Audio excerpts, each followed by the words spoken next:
Welcome to Tuesday Talks, your educational podcast helping parents become strong advocates for their kids and teachers to make big impacts in the classroom. Here we go. Hey guys, I'm back on the Tuesday Talks episode. Haven't been back in a while, but I enjoy doing this. It's like you heard it here. He's back for his episode on Tuesday Talks.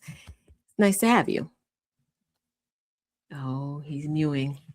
All the Gen Alpha stuff. So I thought it would be great to have my son back for this episode because we checked in with him closer to the start of the school year. He had all these great plans about how fifth grade was going to be different, better, improved from fourth grade, lessons learned, goals he set for himself, ways that I could support him. If you missed that episode, go back, rewatch it, And then watch this one. Watch it for the first time. And then watch this one. And then watch this one. See if things line up because he's a good talker, but sometimes he needs reminding of what he says because you talk a lot. We listen and we don't judge. All right. So, fifth grade, we're halfway through. How has it been going? Good. Oh, yeah. So, we don't do one word answers here ever, not even just on Tuesday Talks, but even in our day-to-day conversation. School has been fun. I think I've made new friends that I didn't know at the start of the school year. And pretty sure I've made more connections than I did last year instead of just sticking with my normal friend group. And I think I've done good with like schoolwork and doing good at home behind the scenes. Oh, how you doing what? I've been doing good at home behind the scenes. Oh, behind the scenes at home. Oh, okay. All right.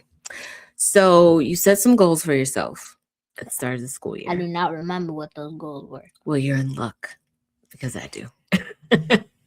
So one of your goals was that you were going to do more math. So for those who are not as familiar with the type of school that Uriah goes to, do you want to share? It's called Student Directed Learning. It's a school here in Georgia. And what does your school day look like? How is it different from public school? So we have core skills, which is mainly where you can do any work you want to. So like you can work on Lexia, Zern, IXL. And if you're playing games through that period, it's not your fault. It's not the guide's fault. It's your fault because if you're playing games and then at the end of the school year, you're not going to middle school, that's a reason because you're playing games during the work time. Yes, so you heard him refer to his guide. That's his teacher. So Uriah has done Montessori since he was 3 and now at a student-directed learning school. So we don't refer to the teachers as teachers, we refer to them as guides. But student-directed learning, he is in charge of his learning on a day-to-day basis. There's no teacher standing at the front of the class teaching material. So it really is a lot put on the kids to learn how to manage their time, focus, have those brain breaks, but also come back to core skills like you just talked about. So you mentioned that you were going to work on more math this school year because you got behind last school year because that scenario you just gave about playing games. You weren't playing games, but you were doing a lot of easier. Lexia and typing club? Yeah, he's a language arts kid. Math is kind of challenging. But another thing was I was doing tutoring. And then like session 5 was when I stopped tutoring. And then I had to catch up on Zern because I was doing IXL. And there was no way I could complete all that IXL. Well, you got caught up on fractions, though. And I think that was really, really good. So in school, have you been focusing more on the math? No. Why? Because I have to complete Lexia. Okay, so you're more focused on completing everything you need to do for language arts. And then you'll get to the math? I'm working on math and language arts on a daily basis. But if I finish Lexia, there's no need for me to keep going back to Lexia. So I'll have more time to focus for these last 2 sessions on IXL and not Lexia. Because you will have finished Yes, Lexia. and I've already finished typing club. Okay, so you're going to focus more on the language arts and then focus on the math. So Yep. you'll shift. Are you concerned that that'll put you behind in the math? No? I could complete Lexia this week. Okay, and then you'll have the rest of the school year to focus on the math piece, right? Yep. Okay, so a few weeks ago, well, I would say more than a few weeks, probably back in October, we did your student-led conference. So instead of teacher-parent conference, which is more traditional, we do student-led conferences at Uriah School. And if you missed that episode, I shared a clip because I recorded it. Because remember, I said he has a lot to share, and sometimes he needs reminding of the goals that he set for himself, like we all do. So based on the goals that you set, then you said you were going to start asking for more help in math. Have you been doing that? Yeah, more frequently. Mm-hmm. Who have you been asking? My friends and the guides. Okay. And has that help been helpful? Yeah. And the apprentices that come in our class. The apprentices that come in the class too. So when you are asking for help, I know you said you were afraid that asking for help meant that you were just looking for somebody to give you the answer. Where are you at with that thought? What does it mean? Not anymore. Okay. So you're less afraid to ask for help. Well, that's a good thing, don't you think? Yes.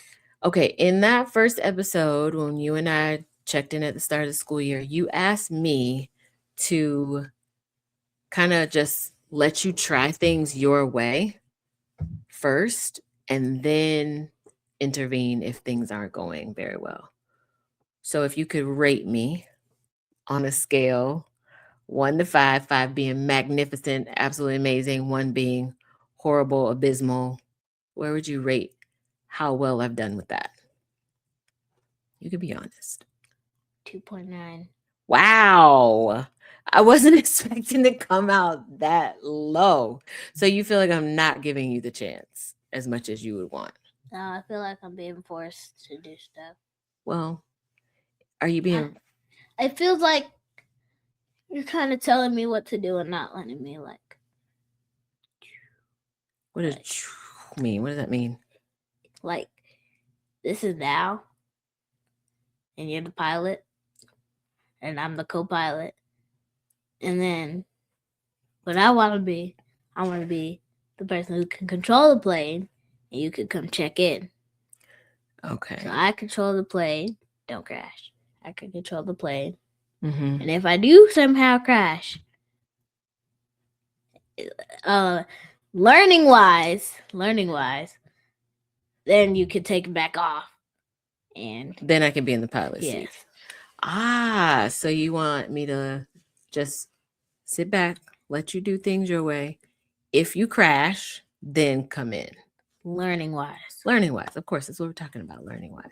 Isn't that interesting? If you're a parent listening, he just said he wants me to let him crash learning wise and then step in to give him some guidance. Why do you prefer it that way? Because, I mean, if I'm flying the plane nicely, and then I start to dip, and you check that I'm starting to dip before I crash, what I was going to say, before I crash, you take back the pilot seat, and then we take it back off, and you're helping me. And once I get that help, then it's smooth sailing from there with me in the pilot seat.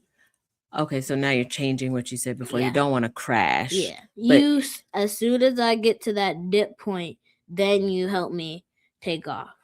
Okay.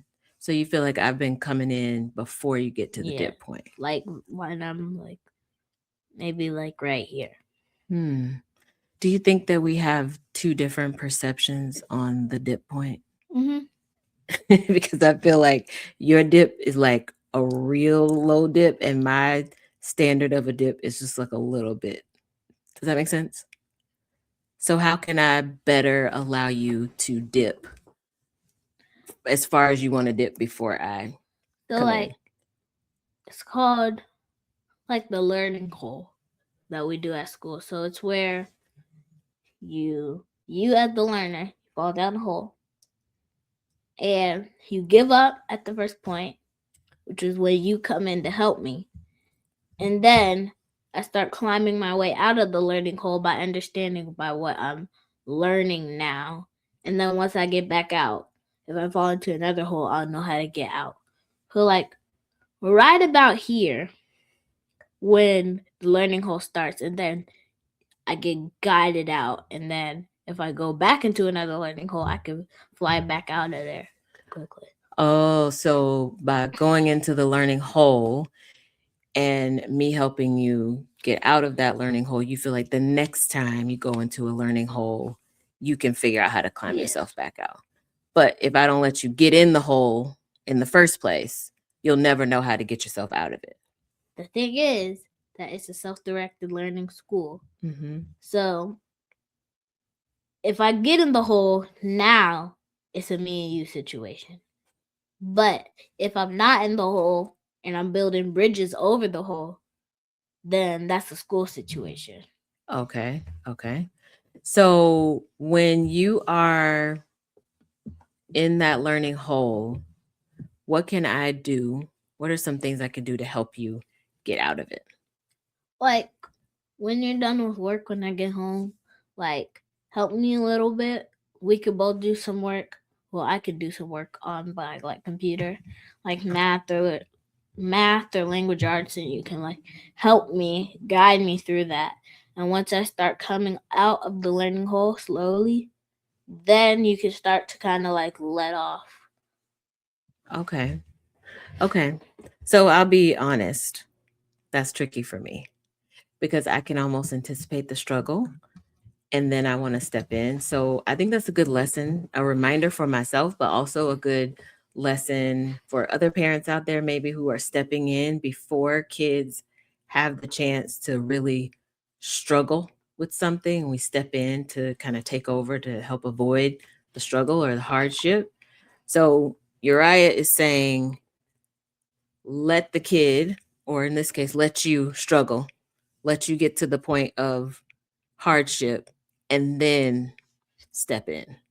Now, when I step in, do you want me to just fix it or you want me to ask you questions to help you? Ask me questions to help me. Because if you just hop in and like, what was the first answer?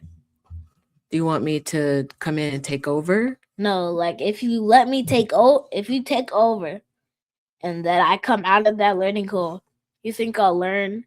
You think I'll know what to do if I get in another learning hole? It's different between the difference is between like someone just giving you the answer for like a math problem and then someone guiding you through the math problem. So I prefer like guiding so I can like better understand it if that happens, if it comes across again. Okay. I like that. I think I can do better since you rated me like a 2 point something. 2.9. Wow. Out of 5. I thought I was doing better, but I think I can work on that. I think for me, and maybe there's another parent out there that feels the same way. I know what you're capable of. So I know when you're slacking and when you're giving it your full effort. And so when I see you slacking, that's when I'm like, hey, you can do better than that. Like I know what you're capable of. Maybe any listeners may feel the same way. So how do how do you expect for me to respond in those situations when I know you aren't reaching your capability? And in those instances, I think you know too. Like for instance, when you are, I don't know, writing your essays, I know when you've used your best handwriting, and I know when you were just trying to get it over with. Like So in that example, do you want me to let you write the whole essay using poor handwriting, only so I can come back to be like, that wasn't your best handwriting. You really need to redo that. Or do you want me to intervene in the middle to say, you're right, that's not your best work. Why don't you try again with your best effort?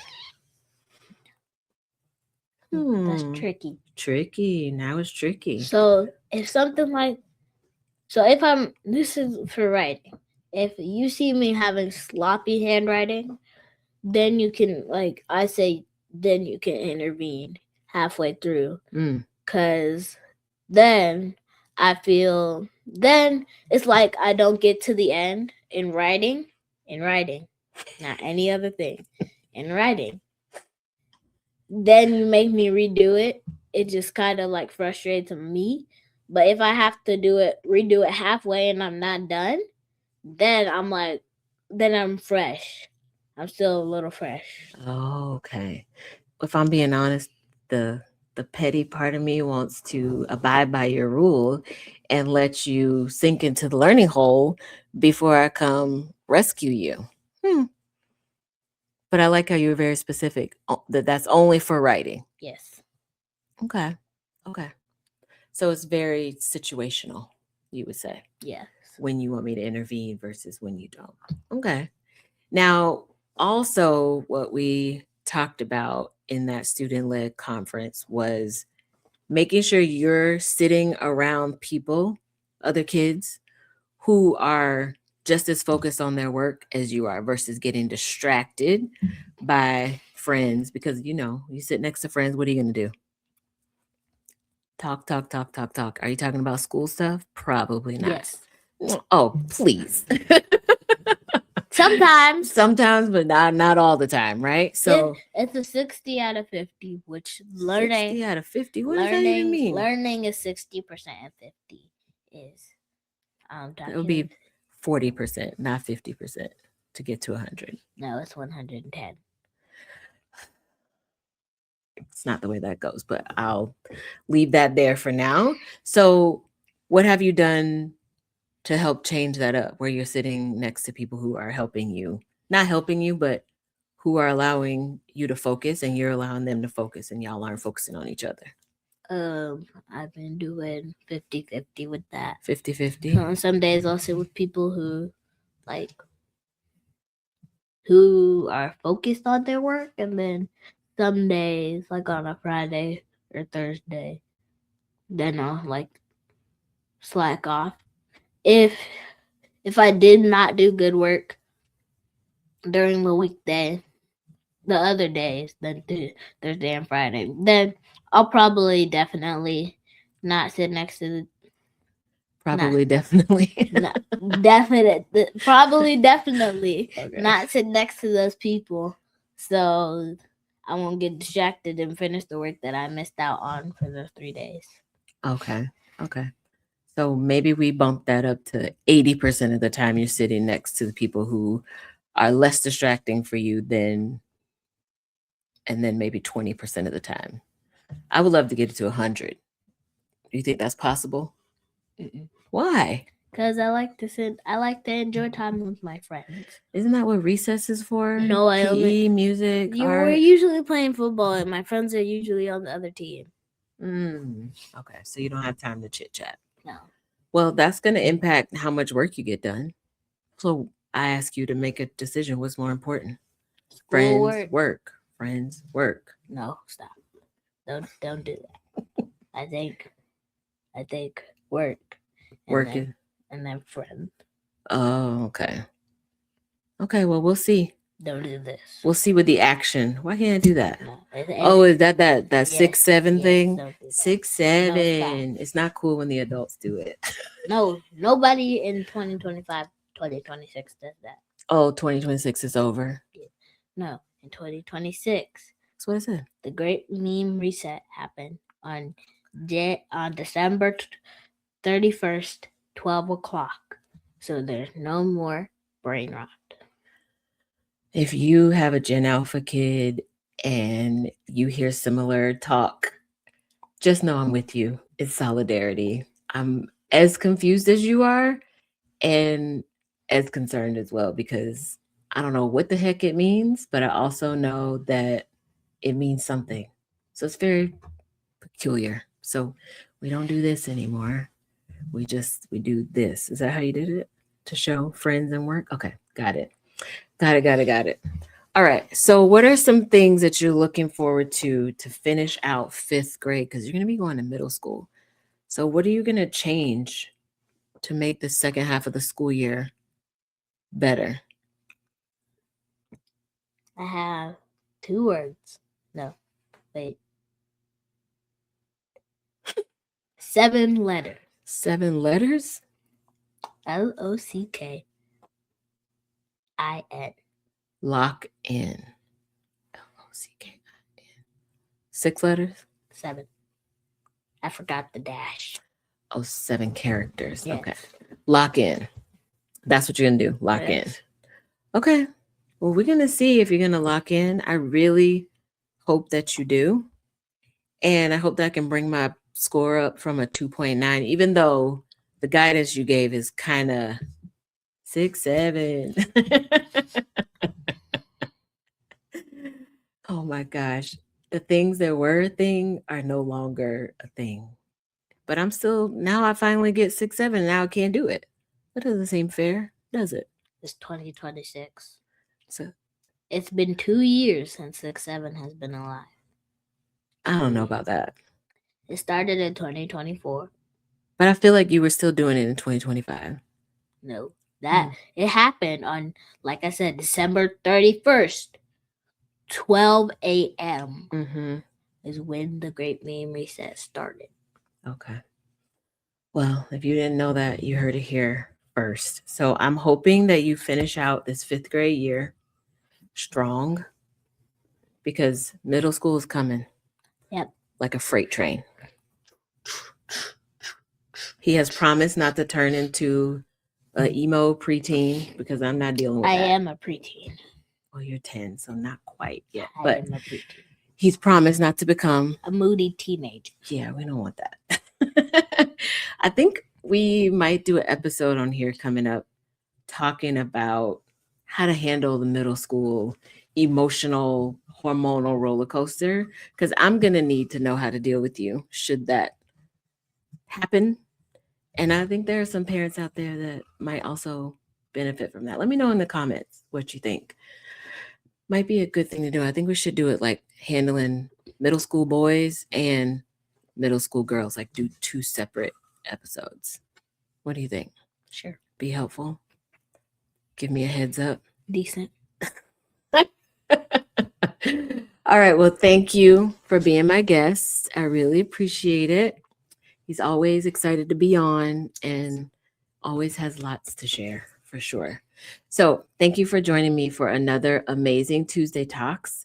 I hope that you will like, subscribe, share all the social media things. And with that, I'll see you next week for another episode. Bye. Be sure to share this episode and join me next week for a brand new Tuesday Talks. See ya.